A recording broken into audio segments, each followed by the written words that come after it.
Hello. Today I'm joined with Troy Camplin, and he is the author of Diaphysics and Here Screams the Butterfly. And today we're going to ask him a couple questions about his book. So Troy, tell us a little bit about your books and what compelled you to write them. Well, I have two books, of course. I have Diaphysics, which is a work of philosophy, and I have Hear the Screams of the Butterfly, which is a novella. It's a work of fiction. I actually wrote Hear the Screams of the Butterfly about 20 years ago. Oh wow, okay. And so it's taken a little while to find a publisher who was interested in it. And I recently found my publisher. It's actually a publisher of poetry.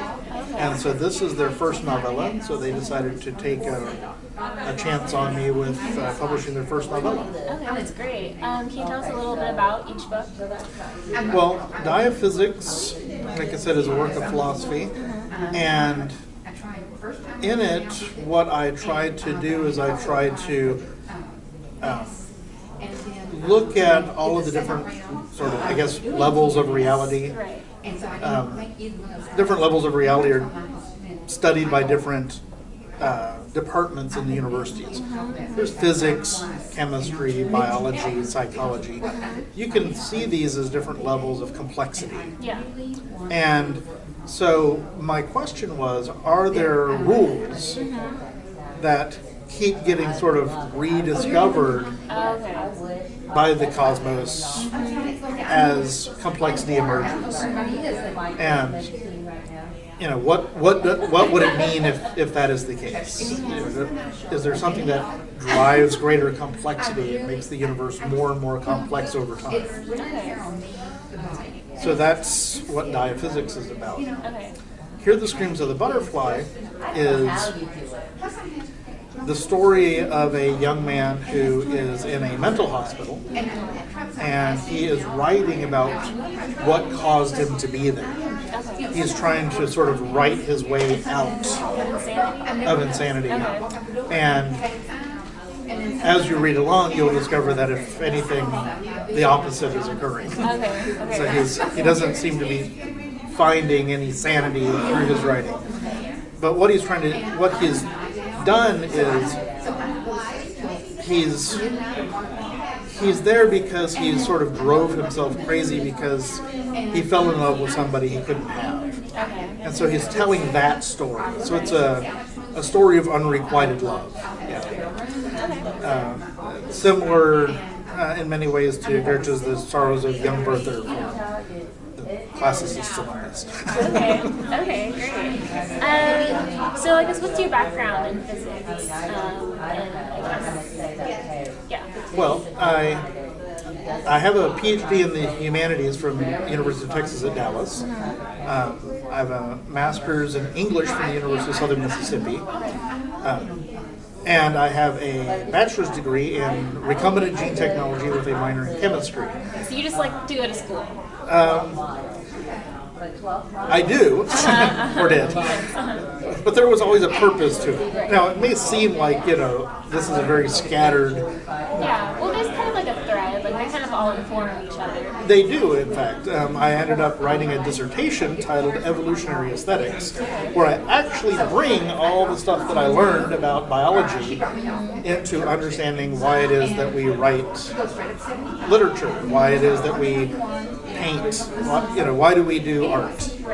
And so I do, in fact, tie it all together in my dissertation.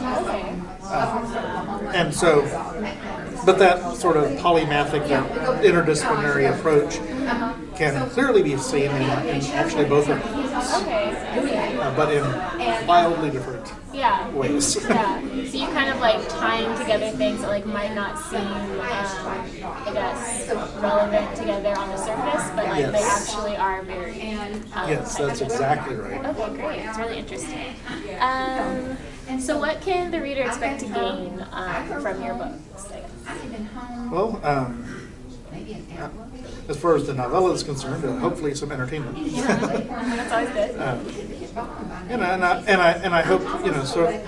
I hope that I provide some sort of insight into sort of man's existential condition, so to speak, to get all philosophical about it. I hope that it sort of helps to uncover something that we know about ourselves but have forgotten in sort of our daily living. We very often sort of forget about who we are and what we do, and great literature should bring us back to sort of those fundamental things about who we are, about human nature. And as for diaphysics, I hope that people gain an understanding of the nature of things. What is the nature of existence? Okay. The easy questions. Yeah. Minor things like that. Okay.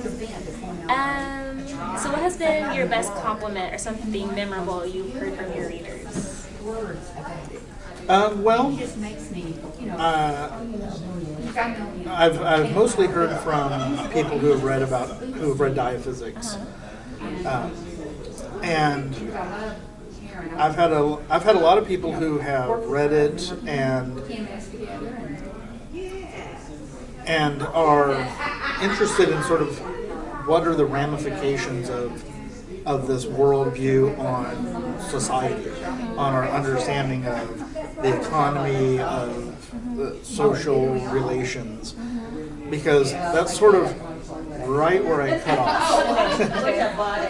And I do that on purpose, because a lot of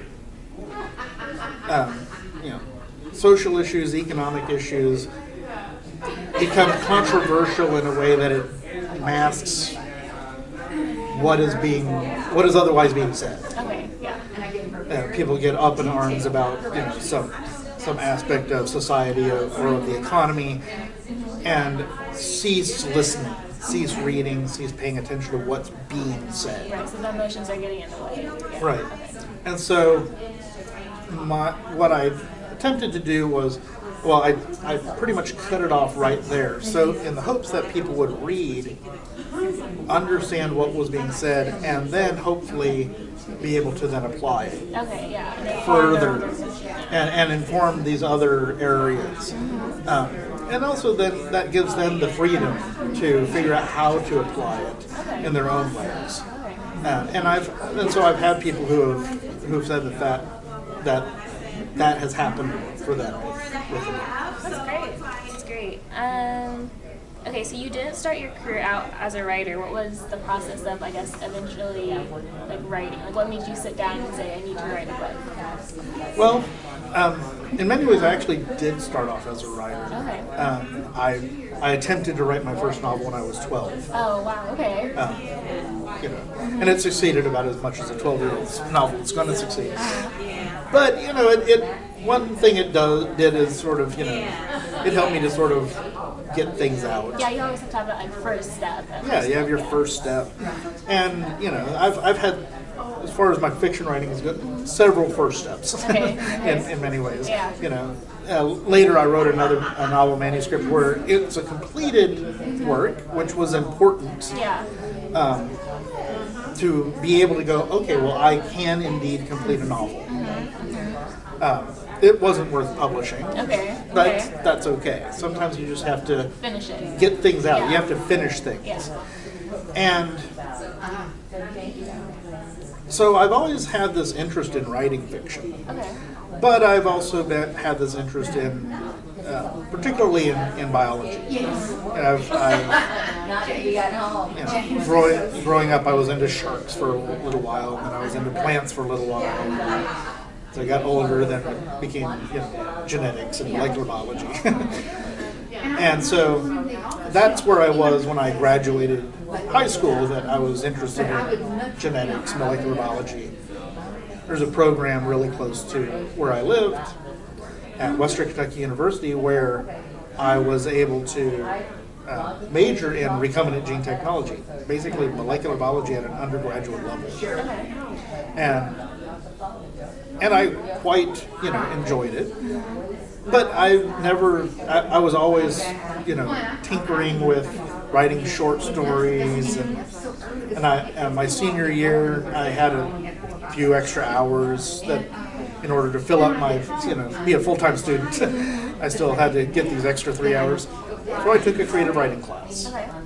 And again, that sort of nudged me. Maybe this is what I really, really want to do. I actually did 2 years of master's work in molecular biology.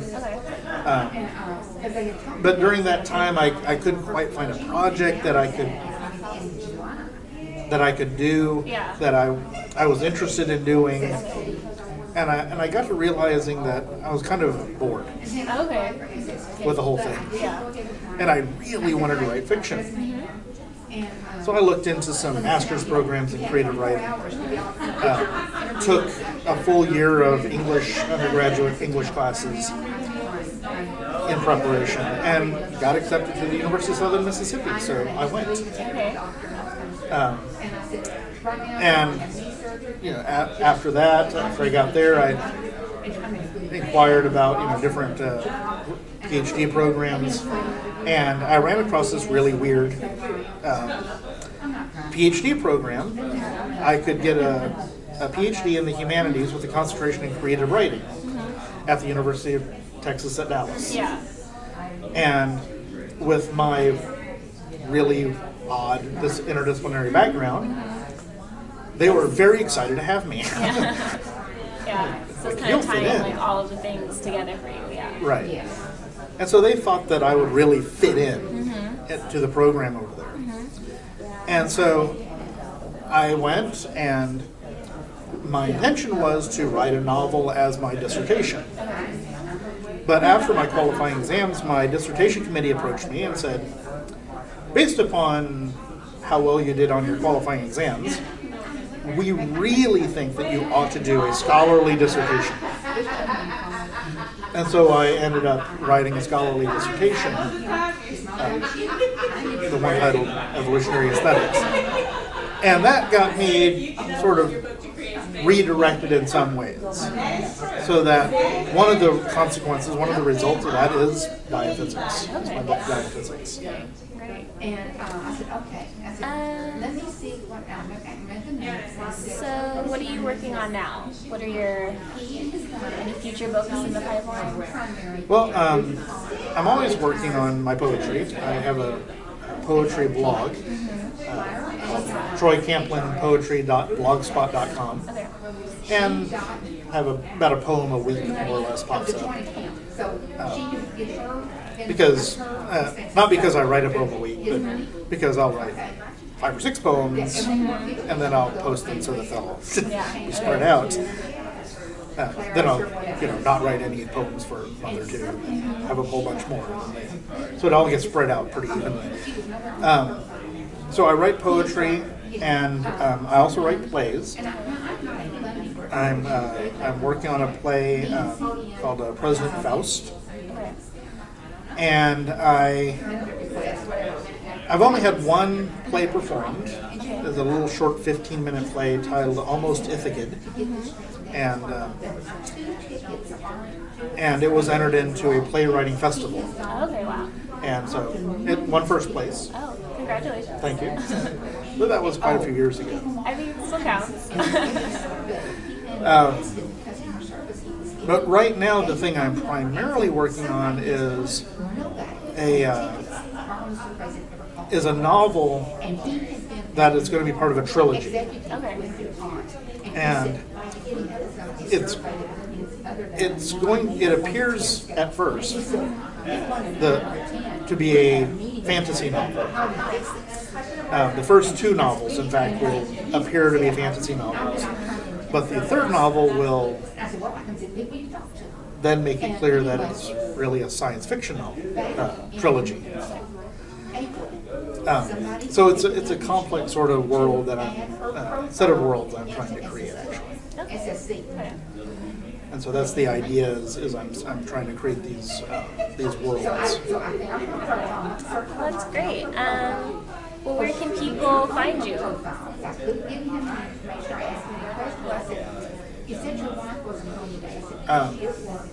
Well, I mean, I can be found online. Online, okay.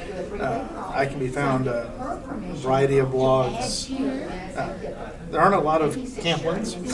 So just Google your name? So Google Troy Camplin and you will almost certainly find me. Okay. I have a variety of articles published, primarily online, which is how things are going nowadays anyway.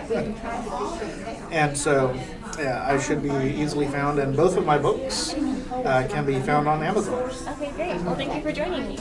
Thank you.